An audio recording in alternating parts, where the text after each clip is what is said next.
Hey everybody, it's Tommy Canale and welcome to Before the Lights podcast, the show that tells you how they made their mark. Today, he had a 27-year career with 17 of them in the private sector as an expert witness. He is one of the world's leading authorities on money laundering techniques, the author and executive producer of The Infiltrator, which covered his 2-year undercover infiltration of the Medellin Cartel and the Bank of Credit and Commerce International. In addition, he wrote The Betrayal, a 2.5-year undercover work of the Cali Cartel and his undercover figures in Panama, a U.S. special agent that retired in 1998 and whose work led to the biggest prosecution of bankers and money launderers there has ever been. Please welcome to the show, Robert Mazur. Robert, welcome to the show. Well, thank you very much for the invite. You are welcome, and thank you for your service as well. Thank you. Before we go forward, I want to go backwards. From doing some research, you're an Italian-American, as I am myself. Your great-grandfather, Ralph Caffaro, ran a sham moving company in Manhattan to transport bootleg whiskey during Prohibition for Lucky Luciano, and also your grandfather worked in Lucky's outfit. How much do you know about the history there? I know a pretty good amount about it. It actually had an impact on my life when I first began working summer jobs. I was in high school, and my mom had gotten me a job at what was then open, now it's closed, Brewer Dry Dock on Staten Island. And my grandfather had passed away probably 10 years before that. So, but through a friend, I got a job, and I showed up there, and nobody really knew who I was because my last name was Mazur. My grandfather was Safaro. So one of the old timers said to me, "How'd you get the job?" And I said, "Well, my grandfather used to work here, and through some friends, they got me a job." He said, "Well, who was he?" Now, everybody in that circle had a nickname. So it was Two Beers. My grandfather was Two Beers, because every single day he would stop at the bar just outside of the doors at the dry dock and have 2 beers. So, and then some probably. But anyway, so I said, "Well, my grandfather," he goes, "Who was your grandfather?" I said, 2 Beers Safaro. He goes, "You'd have thought I mentioned George Washington or something." And about 2 weeks later, the union boss came over and he said, "Oh, kid, you're not shaping up today." As I was working then with the carpenters, and you'd shape up in the morning, they'd assign you to a ship, and then you'd go work on the ship. So I said, "Well, where am I going?" He goes, "Well, you're going to go to excuse my French, you're going to the shit house." And I said, "Well, why that?" And he goes, You'll find out." So I go there, and somebody's there, and he goes to me, "Listen, just hang out outside, and if anybody comes that you don't recognize from working here, especially if somebody looks like they're a cop, just bang on the door." I had no idea what was going on. And so anyway, what I later found out was the bookie was in there taking numbers. And so I find myself in this predicament that my mom had always, from the day I could first understand how to speak, said, "You're not going anywhere near any of this stuff. And, you're going to go to school, and you're going to get an education, and blah, blah, blah." So thank goodness they can't use the same guy for the lookout every day. And so I avoided those people from that point on. But that was my first exposure to it, other than, some of the things that I saw when I was growing up. You said you got yourself in a predicament, and as we go on, listeners, you'll see that wasn't the only time he found himself in a predicament in his lifetime. Your background includes being a finance major with accounting experience. You worked in banks and the brokerage firm. Robert, how did you get into law and undercover work? By accident. I was in college and getting near, I guess I was just about getting ready to start my senior year and looking for a summer job. And I went to a jobs board, and there was this notice for a co-op position with then an agency then named the IRS Intelligence Division, which kind of sounds like an oxymoron, but it really did exist. And I didn't know what it was all about. I went for the interview, and I quickly learned that these were the guys who actually worked with some of the other law enforcement agencies that did the follow the paper to put Al Capone away. And when I was in the office at that stage as a co-op, basically you made coffee, you did photocopying, you didn't do a whole lot of anything important, but I was in the midst of everything. And I was near an organized crime group, and they were working on a big time heroin dealer from the financial side, Frank Lucas. And Frank Lucas was at the time one of the biggest heroin traffickers in New York. And they were doing surveillances at a bank aptly called Chemical Bank. If you're going to be a drug trafficker, Chemical Bank is probably where you should have your accounts. So they were doing surveillance, and they were talking about how Lucas's guys were showing up with duffel bags, army duffel bags full of cash. This is a bank that they had been to, probably 8 months before, and almost made a criminal case because of similar cash transactions going unreported for organized crime guys, traditional Italian Americans. So they made a criminal case on the officers and on the bank. Ultimately, I believe the bank, but I know the officers for sure. And that really grabbed my attention. It was like, my gosh, what's happening on the street, and it all goes down to follow the money, and that takes you to the command and control. And this is pretty exciting stuff. And I was otherwise headed off to be a CPA, and I'm counting widgets for the first few years of my career. And I thought, wow, this is going to be a lot more interesting. And so I decided once I finished the co-op position, I applied for a job, and I got it. And I got the opportunity to work on some pretty high profile cases during the first parts of my career in Manhattan. I don't want to I hate to use the word assume, but I'm going to use that word, that my listeners understand money laundering. So can you explain how black money workers launder money? Yeah, it's best if I do it from an approach to the statute. And the statute basically says that anyone that commits an act to conceal or disguise the nature of the transaction, the nature of the funds, the source of the funds, knowing full well that the funds came from what is by the statute defined as an SUA. I'm not remembering what that stands for, but anyway, it's a specific type of illegal activity, one of which is drug trafficking. So now, if you knew that it came from dirty business and you attempt to conceal or disguise it, now conceal and disguise, what does that mean? Well, you might take the cash and put it into a checking account. You might take the cash and put it into a business. You might do any type of things, but you've taken a step to attempt to conceal or disguise the nature, the source of the funds, and we can prove that you knew it. So usually, how do you prove you knew it? Well, in an undercover setting, you get recordings with the individuals. And when I dealt with drug traffickers, it's really a delicate thing to be able to get. And now I just thought of it, a specified unlawful act. That's what SUA stands for.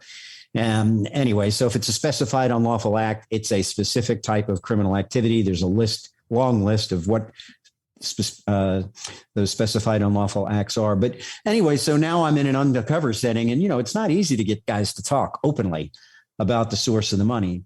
So, you generally are tiptoeing around it here and there, but you know what? You can't do that. You can't tiptoe around it because you've got to convince a jury, 12 ordinary citizens, that this person truly knew the source of the funds, or that the funds really were drug proceeds. And so I would have conversations with bankers. I would try to find something that at the time was a current event. Like at the time, there was a businessman who was involved with Chrysler, Lee Iacocca, and everybody knew him to make cars. And I would use this term with the bankers and say, if my clients were here in the room with me, you might mistake him then to be a part of Lee Iacocca's team, because Lee makes cars and my clients sell cocaine. And you would sometimes think that, a bomb went off because people would get very nervous about it. But you've really got to find a way to be able to prove to people that walk everyday life that these guys know that the money came from criminal activity. Robert, how big is the underworld money laundering business? Well, I believe that the United Nations on Drugs and Crime, and they first attempted, I think back in 2012, to measure this through information that came from member nations. And their calculations brought it. Now, when we're talking about illicit funds, this could be money that's involved, comes from drug trafficking, illegal arms dealing, pilfering treasuries, prohibited, conducting transactions with prohibited nations like Iran that might be sanctioned, income tax evasion. You put all of that together, and that bubble comes to about $2 trillion a year, seeking secrecy from governments. So that's a lot of money out there looking for money laundering services. A lot. I read this statement to you from Professor Kramer at Wagner College when he said, going to the zoo and watch people feed carrots to the bears. What does that mean to you? He was my economics major, professor. And what he was trying to do was to explain, how life works. I mean, you're the bear, you're looking for the carrot, and that's what life is really all about. And if you want to get people to do something, you got to feed them with the carrot. And it was his simplified way to talk about economics. And really, the only thing I really remember, and I hate to say this about Professor Kramer because he was really a great professor, but I distinctly remember mostly supply and demand. And his theory was that if you had a business and you had an equal amount of supply to an equal amount of demand from your clients, you're going to be extraordinarily profitable because you don't have excess capital. You don't have excess supply sitting around that you don't have clients to buy. And that's a waste of capital. Or if you don't have enough of your goods and you have more customers than you can keep happy, you're going to lose them. So you've got to keep that balance there to maximize your profits. And frankly, that's how I learned to be an effective money launderer. Because when you're in the black money markets, as I was working with corrupt bankers and businessmen, you're basically doing just that. You're running a business. You have a supply, and your supply is narco dollars. And those narco dollars are looking to be sold by the narcotics trafficker. Now, sometimes they may only want, through brokers, they may only want to get wire transfers sent in US dollars to another part of the world. Sometimes they want more. Sometimes they want, as often was the case in Colombia, they were looking to exchange sometimes the dollars for Colombian pesos. So now I've got to find people who have a demand for dollars, and they've got Colombian pesos that the trafficker wants. And traditionally, those are people who suffer in governments that have oppressive capital restrictions. And in this case, they're importers in Colombia who are trying to get US dollars. If they go through the official routes, it's going to cost them as much as 25% of their money just to get converted from pesos to dollars. They could come to me on the black market and I'll charge them 10%. They're saving 15%. So now I've got my demand clients, and on the other side, I got my supply clients. I got my traffickers. So the traffickers are willing to pay us as a black money market group 15% to get those Colombian pesos. At the same time, the importers are looking to, they're willing to pay me 10% to get the dollars. So I'm in the middle of $1 million swap. That's 25%. I make 250 grand on the swap. That's pretty good business. And that's what I was a part of for about 5 years as I worked within the underworld. You received a lot of training before you went into the underworld. And I watched The Infiltrator, and listeners, I'm going to put a link in the show notes to Robert's website, but also to the movie. If you haven't seen it, I highly recommend you see it. One of my thought processes, Robert, was, I know you have training, but how do you handle high pressure stress situations and remain calm when you have a bad guy literally in your face threatening you and your family? Well, and it does come from training. You've got to have certain, the first part of training as a volunteer, because people can't make you work undercover. No agency is going to force you to do that. Sometimes, unfortunately, because an individual speaks a second language or they happen to have a certain look, people make the mistake of forcing people or really pressuring them to do this type of work without the adequate training. And that becomes a nightmare because those people are very, very likely to crash and burn. But for me, the first step, because I was blessed to be in an agency that recognized that this is a special training that needs to be done, and this is a special type of work that can really best be done by people who have a certain psychological makeup. And so you take a barrage of psychological tests initially. Somehow or another, I squeaked through that, and I was designated to be a person who was okay to be a candidate to go through the undercover school.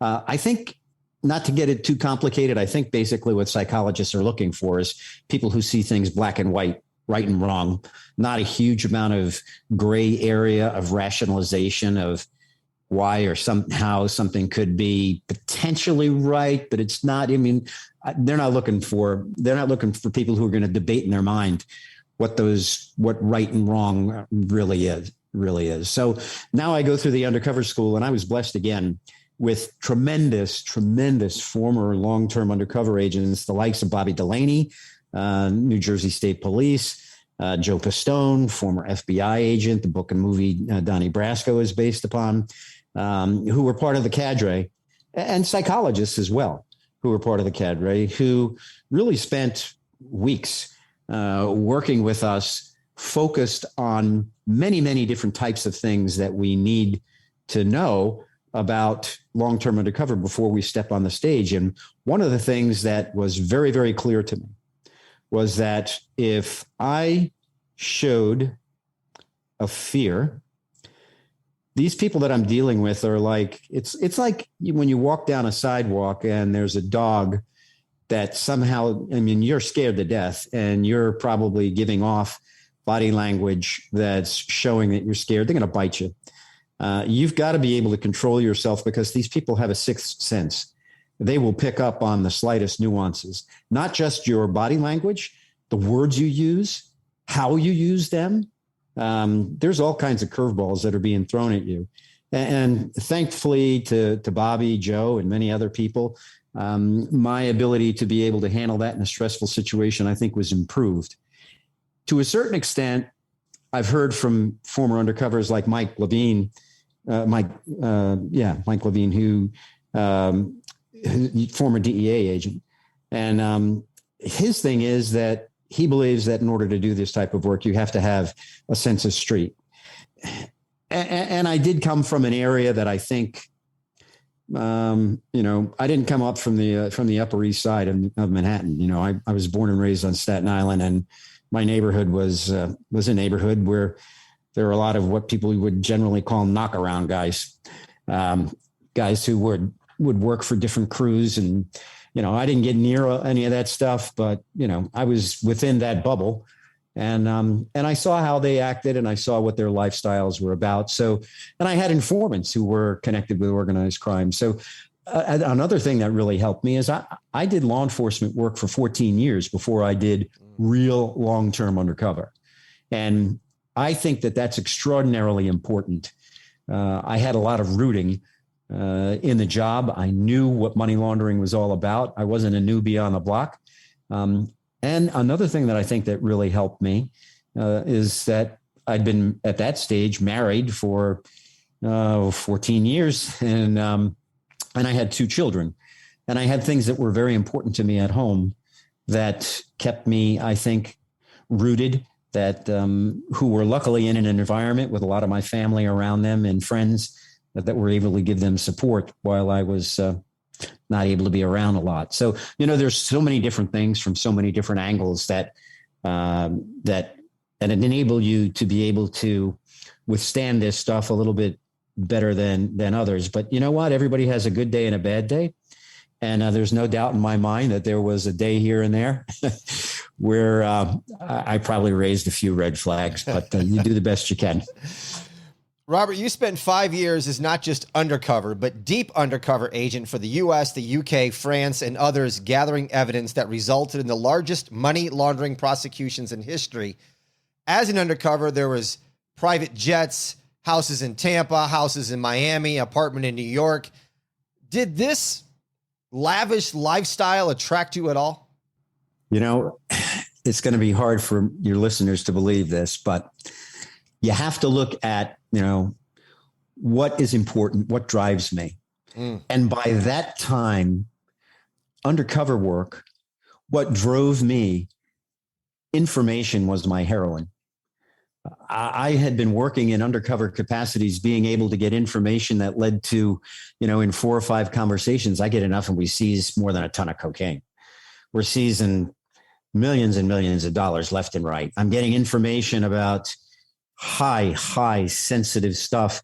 I'm in rooms with people who are money launderers from Manuel Noriega, and I'm finding out where his millions are hidden around the world. And I'm dealing with those very same people. That is what grabbed me. That's what made all the difference in the world to me. And I think because just like I hope 99.999% of the law enforcement people in the world are motivated to become law enforcement officers, they become cops because they want to be part of making a difference. And I was mainlining difference doing long-term undercover. There's a downside to that too. Because information becomes addictive. And now unless I get the next big piece of information, it's hard to get me high now. I've got to get something twice the size that I got before. So then you begin to start to take what you think are appropriate chances. And looking back on some of those risks that I took, there's no doubt in my mind, from a tactical standpoint, had things not gone the way that I anticipated them to go, I could have paid the ultimate price. But thank God, in my view, there's 2 main reasons that I'm getting to do this show with you. One is that there was a higher power overlooking my safety. And the second is that I had the support of my best friend, since we've been married, my wife. And I'm not a perfect husband by any means, but she meant the world to me. So did the kids and family, in that order.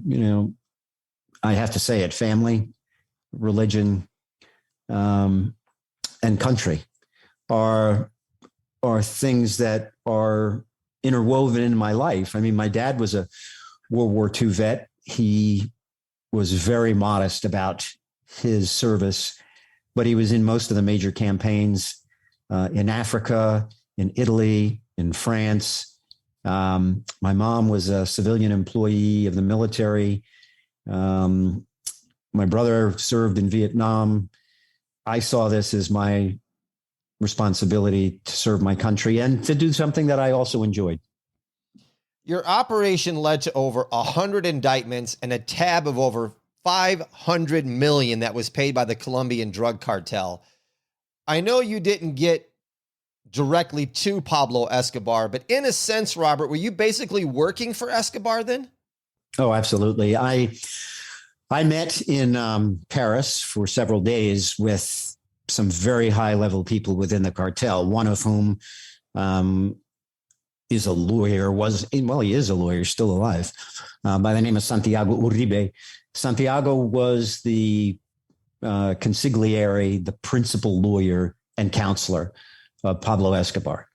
And other people in the room dealt directly with Escobar. One guy was in charge of acquiring the Medellin Cartel's Air Force. He was a former commercial 747 pilot. And he was a very, very trusted guy who was a German Colombian whose father had migrated to Colombia after World War II. And he spoke German, English, Spanish, and a couple of other languages. And he was so trusted and he spoke English so well that he was designated by Gerardo Moncada, my main client. Gerardo Moncada was the principal manager for Pablo Escobar. For those of you, and I know your listeners have had the privilege of listening to Steve Murphy and Javier Pena, the two people most responsible for what ultimately led to the demise of Pablo Escobar. And the Gerardo Moncada was the guy who managed 60% of Pablo Escobar's routes. The other guy was Fernando Galeano, who managed 40%. Those were my two principal clients. And for those of you that see Narcos, last two episodes of the first year focuses on Gerardo Moncada and Fernando Galeano in their role. And ultimately, they made some big mistakes and put themselves in a position where Escobar thought that they were stealing proceeds that should have been shared with others in the cartel. And that led to them being summoned to the cathedral, the self-made jail of Escobar, where they were, by the accounts of one credible person who was there, hung by their feet. Their clothes were stripped off. Blow torches were used to melt the skin off their bodies. Then they were chopped up in smaller pieces and then burned into ash. And nobody's ever seen them again. He then went after their siblings and their co-workers in the Moncada and Galeano branches of the Medellin Cartel. And that started the internal cleansing by Escobar that led to those who survived becoming part of Los Pepes, the vigilante group that worked with the Cali Cartel, and certainly some good reason to believe the Colombian National Police and others to track down and ultimately see Pablo Escobar killed. This is my story. No symptoms to being diagnosed with colon cancer, which led to 4 surgeries and a 50-50 survival rate. It then spread to my liver, in which only 3% are caught in time. Now, a 1% chance it ever comes back. And I'm on the road to inspiring everyone, because you have 3 choices: live, die, or fight. Bernie Siegel said, no matter what the statistics say, there's always a way. To book me, Tommy Canale, to speak to your event or group, go to TommyCanale.com. That's TommyCanale.com. And get ready to be inspired to inspire others, because you're one day away from changing your life. Click the link in the show notes. Also part of your undercover operation, you infiltrated the Bank of Credit and Commerce International, which was the 7th largest private institution in the world. They laundered billions of dollars for drug traffickers, terrorists. Robert, how and when did you find out the BCCI was in on laundering? My message to your listeners, especially those that are cops, is that sometimes it's better to be lucky than good. Because for me, it was luck. I was being pressured by the cartel to ultimately pay out. They knew the money laundering system I was using. I had met with them at length, and they understood why it was quite secure. Ultimate payout to them was in the forms of wire transfers and checks that were U.S. dollar checks and money wires. And these were accounts that I maintained within the borders of the United States and U.S. institutions. And they said, listen, there's a number of reasons that we want you to open accounts in Panama in U.S. dollar denominations, because Panama uses the U.S. dollar as its principal currency. And so it's not uncommon to open U.S. dollar accounts there. And of course, it was for the secrecy. It's very difficult. It was virtually impossible at the time for anyone to pierce the corporate veils of secrecy of Panamanian corporations and Panamanian accounts and their bearer shares and the like. So, but what they ultimately told me was, and the other reason that we want you to open it there is because we've got Noriega in our pocket. And there's no way in hell that he's going to allow the U.S. to get at your accounts as long as you open them there. So now I got to open up an account. Traditionally, some people working undercover might turn to headquarters and say, hey, we need undercover accounts in Panama. And they in turn might go to a, say, Bank of America with branches there and go through their security and open up accounts. And I was vehemently opposed to that. My position was, I've spent years putting this front together. I should do the exact same thing that anybody seeking assistance from an international bank through their private client division would do. Pick up the phone, call them, and explain that I need an account in Panama, and to a certain extent, explain why and see whether they'll open it up. So I'm driving down Ashley Drive in Tampa. And for those that are familiar with Brickell Avenue, it's a smaller version of Brickell. You know, every other building is a bank. And I saw this sign, big, huge gold letters, Bank of Credit and Commerce International, BCCI. And I'm not a rocket scientist, but I go, Bank of Credit and Commerce International. I bet you they have branches around the world. So I call them and I talked to an account relationship manager and I said, I'd like to open an account, but I'm going to need some assistance in Panama. Do you have branches there? Yes, we do. Okay.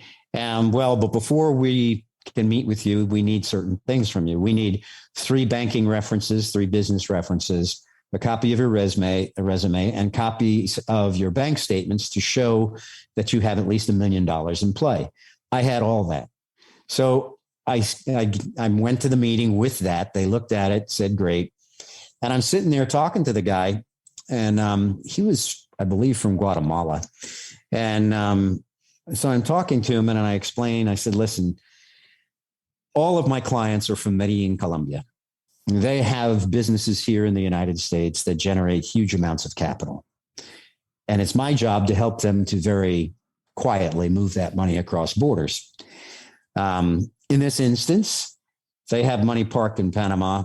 They want to buy some property here, but they don't want to do it with their accounts. So they'd like me to open up an account and I'm going to receive that money and then transfer it to the States and close on the deal. And the guy goes, well, do you have a need to move it in the other direction at times? And I said, most of the time. And he said, well, is it cash? And I said, yeah. And he goes, only the stupid people get caught. Get yourself involved in as many cash businesses as you possibly can. We have helped people who work in the black market a lot. And we used to recommend Grand Cayman accounts, but Grand Cayman just signed a treaty with the U.S. I knew the treaty. It had to do with the U.S. government being able to get access to bank records of account holders that had drug proceeds in them. And he said, Panama is where we recommend that you have it. You don't even need to go there. We've got all the paperwork right here. You just fill this out. We'll pouch it down to Panama. They'll assign a guy to manage your account, but I'll manage everything here. So I did what the likes of Bobby Delaney and Joe Pistone taught me to do in the undercover training. It was what I wanted, but I didn't want to act like, a kid that was reaching for an ice cream cone. So I said, this is very sensitive business. And I looked him right in the eye and I said, I don't really know you. And I kind of just stopped there for a while so he'd feel a little uncomfortable. And I said, we need to get to know one another better. I'll tell you what I'll do. I'll open up a U.S. checking account and a CD here. But I think the best thing for us to do is for us to meet for lunch, more casual. Let me have one of my colleagues from Medellin come here. Now, this was going to be a bad guy. It was a bad guy who was a money launderer, but he had an import-export business as a cover.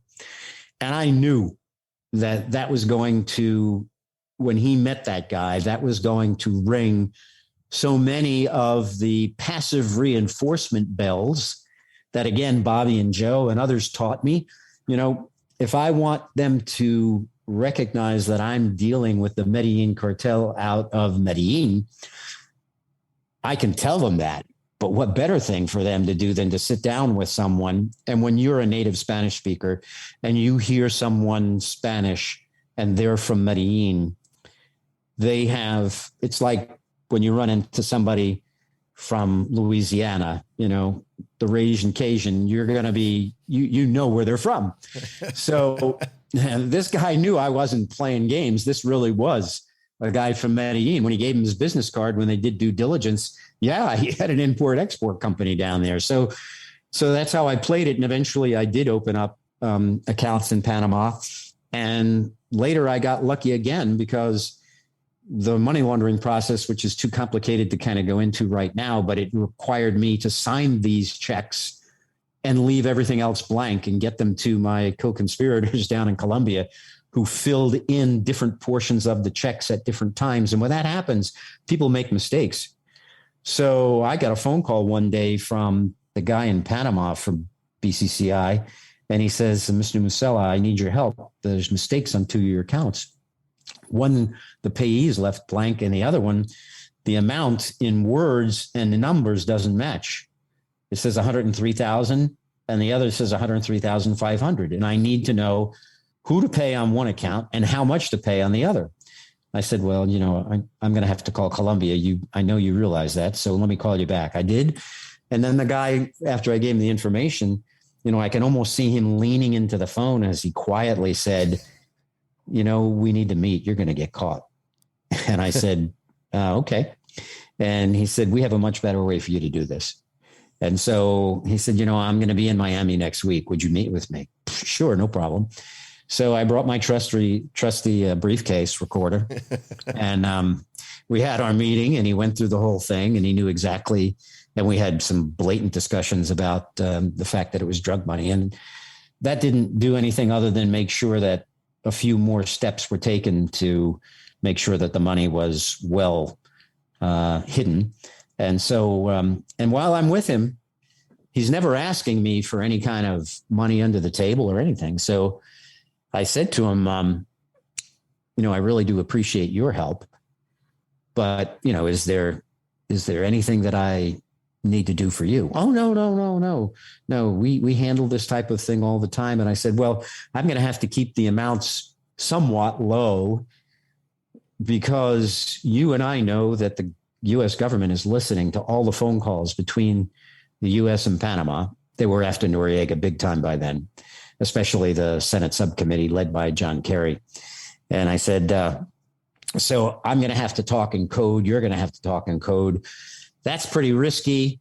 Unless there's people here in the States that you deal with that's on your team.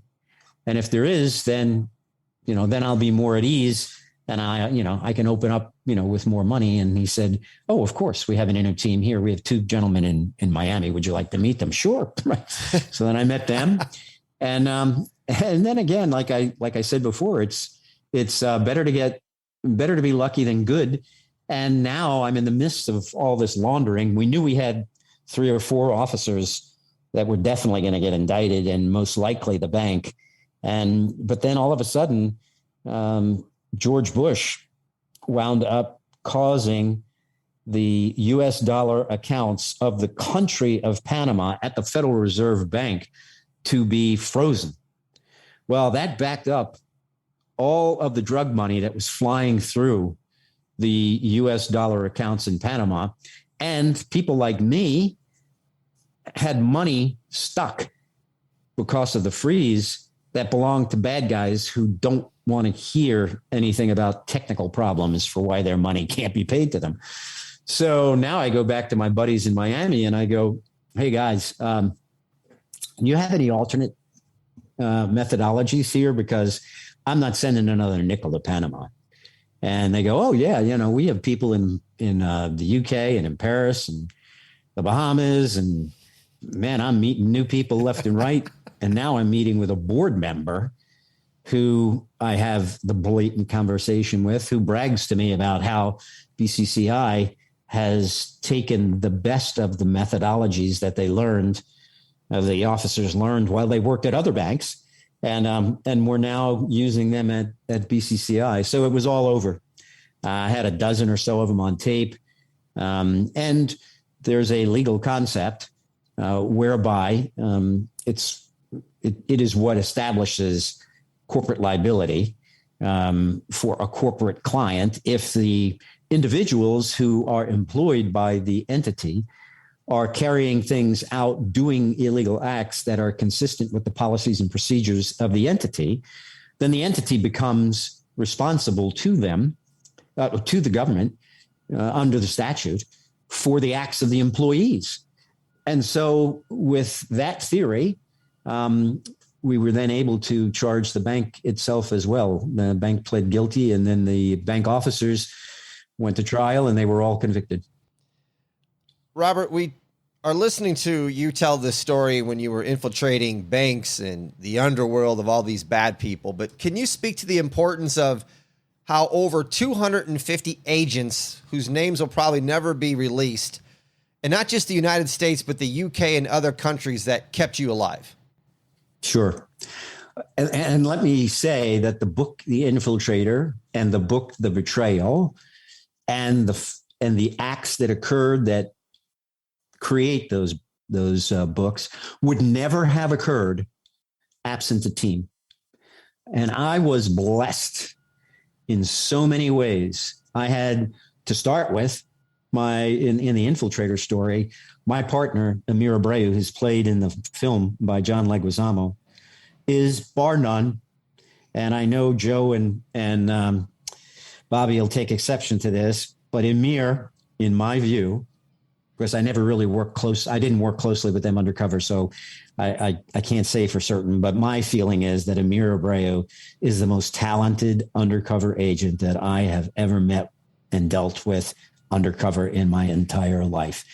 I'm this anal business administration finance major who's now a cop, who dots I's, cross T's, and approaches law enforcement somewhat from kind of the accounting perspective, the CPA perspective. Amir, on the other hand, walks in a room and everybody in the room immediately goes, "Oh, that's a bad guy," because he just is phenomenally talented. I couldn't do what he did. I don't think he could have done what I did. And that's what makes a team strong. Diversity, different talents, different abilities. That's why we were able to achieve what we ultimately achieved. My initial boss on the top of this matter, a guy by the name of Paul O'Brien, who was the ASAC in Customs, now Homeland Securities in Tampa. He had been a friend of mine for years and years and years, and he trusted me. And when I designed because I designed the undercover operation that tells the story of the Infiltrator, it's called Operation Sea Chase. When I did it, I designed it to have a budget that was like $10 underneath the budget that would have shot it from requiring statewide authority to oversight by Washington. I think the number was 30,000. I think my budget was $29,950. And I did that purposely because I didn't want this to become a political football. And Paul supported that. And we were able to accomplish a tremendous amount, I think, because we had control for at least the first half of the operation through a close-knit group. Another thing was a fantastic prosecutor, an agent's prosecutor. And we had him involved from day one. We didn't wait. I remember, I know sitting down with so many prosecutors who don't get the benefit of being involved during an investigation. And they say, they're referring to the case kind of as an airplane. They go, I don't build them, I just fly them. This is a case where we had the prosecutor involved in building the case as well. Mark Chakowski, who is one of the most talented prosecutors that's ever stepped foot in a courtroom. Those are the type of just unbelievably talented team players that were on our team and made this all possible. Unfortunately, you get betrayed by a former colleague who was actually on the payroll with the Cali Cartel, and compromised your identity. What I would like for you to talk to my listeners about is, A, how did you know your identity was compromised? And B, how did you get out of it? To stay consistent with the book, because I don't want to give it away too soon in the story, there came a time when I received a phone call from, I think it was the ASAC in Fort Lauderdale for DEA.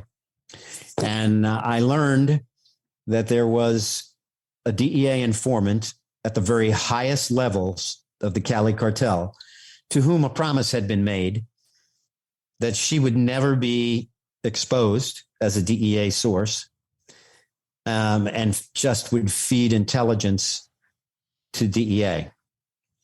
And that during a meeting that occurred with one of the money brokers that I had first developed a rapport with in the story that makes up the story of the Betrayal, that they knew that I was a DEA undercover agent, and that they knew it because one of the people with whom I was dealing, and they gave enough about the person to make it obvious to me and to my other colleagues who that agent was, that he was a part of their organization. And now the problem is, we know it's him, but we don't have any evidence. We don't have a witness. And I was convinced that the only way that we would be able to get the irrefutable evidence would be for me to continue to stay under. I had some pushback, but I had a tremendous leader in the DEA Tampa office by the name of Mike Powers, who's a legend in DEA, rightfully so. And Mike said, okay, you get 90 days, but that's it. And I said to him, Mike, I just need to make one more trip to Colombia. And he goes, he screamed at me. He was like, are you out of your effing mind? There's no way you're going to go down there again. You're crazy. He goes, I'll let you go to Panama, but your coverage is going to be more than it was. And, you can continue to doing what you're doing, but dude, there's no way you're going to Colombia again. So the guys who knew who I was were limited to a certain portion, I would say, not quite 10% of the targets I was dealing with. And I hadn't finished pulling things together on some of the others. And so that was another motivation that kept me focused on wanting to stay under. And but ultimately the plan worked. We did some pretty good stuff when the case went down. I had disinformation this person. I knew, probably some of the toughest undercover work that I ever did was sitting there with this person who was supposed to be an ally and who was a Benedict Arnold. I mean, he was definitely just a crook. Mm-hmm. And to deal with him and to continue to play along as though he was my friend was a little bit of a challenge. But I knew that he was going to ask me when the operation was going to be over, because that was critical for the bad guys down south to know. So when he asked me, I had this plan, and I told him it was going to be in June of a particular year, when it was actually going to be in February of a particular year. And when the case went down, my boss invited him to come back to the office and said, hey, we had to unexpectedly take this thing down. And so, but I know you haven't been involved in the case for a year and a half, but you were so important to it before, and we're going to have a party at the hotel and we'd really like you to come. We're just going to have a drink here tonight. And he goes, well, I don't know. I've really got a lot of work to do back at the office. And so I'm really not going to be able to make it, but great. And blah, blah, blah, blah. And we already had a chopper up there with a gyro camera in it that from 2,500 feet and a quarter of a mile down range, we could read a tag number on a car. And we had other surveillance in the air, and we had ground, and that surveillance proved it, was very good corroborating evidence. And then we did certain other things after that enabled us to have the irrefutable evidence that it was him. And that was the most important case that I was ever able to be a part of, because there's no telling. This is somebody who would have been in law enforcement for another nearly 20 years. And when you go down that slippery slope and you rationalize the first time you did something that was a little bit over the edge, you go further and further down that slippery slope each and every time. And I'm convinced that it could have led to the loss of life within the law enforcement community if we had not taken him down and put him behind bars for more than a decade. So it was an important case. Yes, it was. Listeners, please go to the show notes. I'm going to put links where you can get your hands on both of Robert's books, The Infiltrator and The Betrayal. Please do yourself a favor, grab them, read them, watch The Infiltrator. I'll put a link there as well. Robert, away from the case now, in your opinion, how out of control is the illegal drug industry in today's world? Oh, it's grown exponentially since the 1980s and 90s when I was doing undercover work. The cartels then owned countries, but they own many more of them now.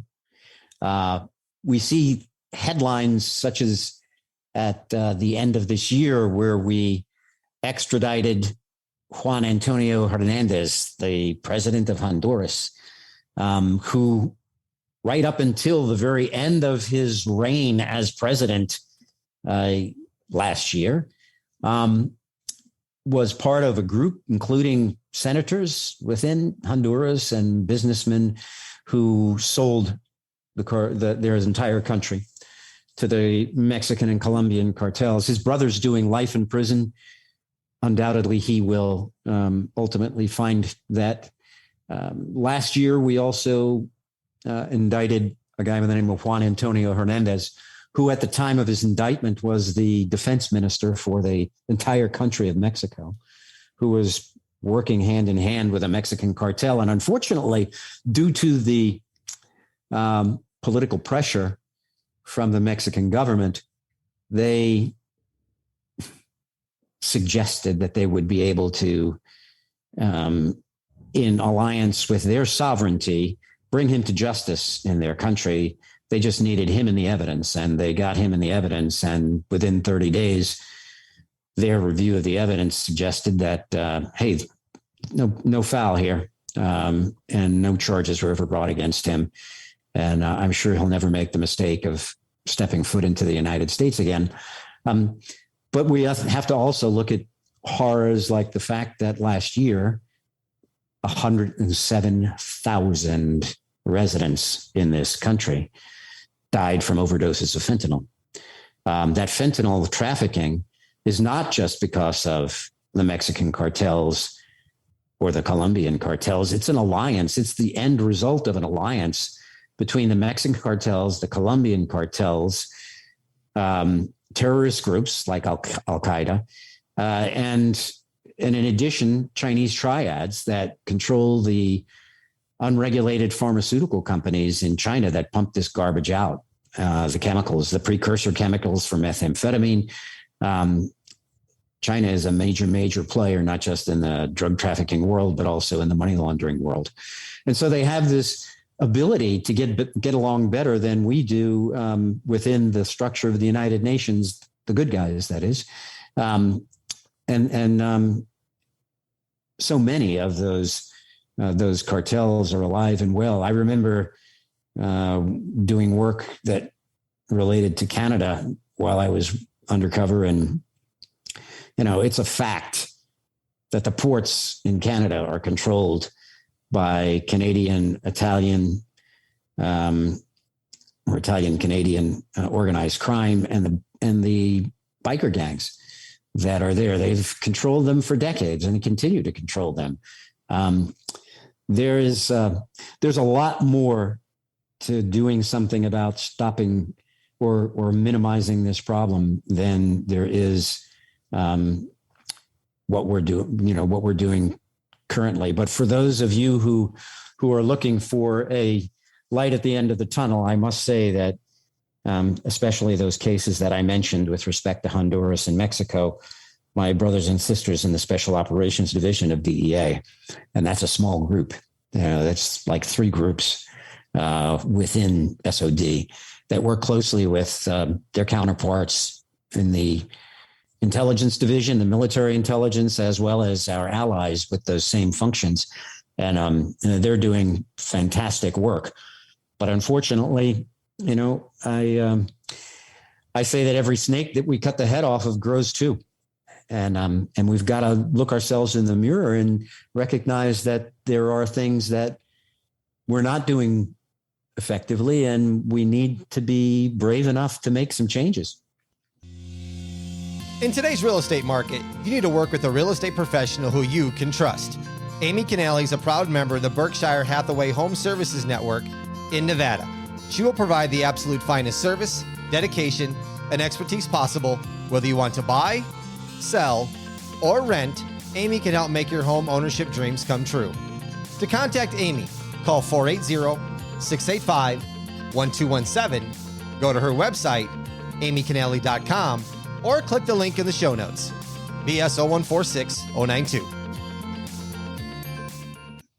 Robert, I just want to say thank you so much for your time and coming on the show and being so open and honest about the questions I've asked. I've thoroughly enjoyed this. I hope my listeners have gotten as much out of it as I have. Just thanks so much for coming on the show. Well, thank you. It's a pleasure. Listeners, follow me on Instagram at Before the Lights Podcast. And if you'd like to get your hands on the podcast docuseries that I did with Antonino D'Ambrosio in support of Native American rights, of the harsh and unfair treatment of the indigenous community, go to beforethelightspod.com/docuseries, and there'll be a link in the show notes in that as well. Thank you for listening to Before the Lights. I'm Tommy Canale. And until next time, everybody, I salute a chin chin.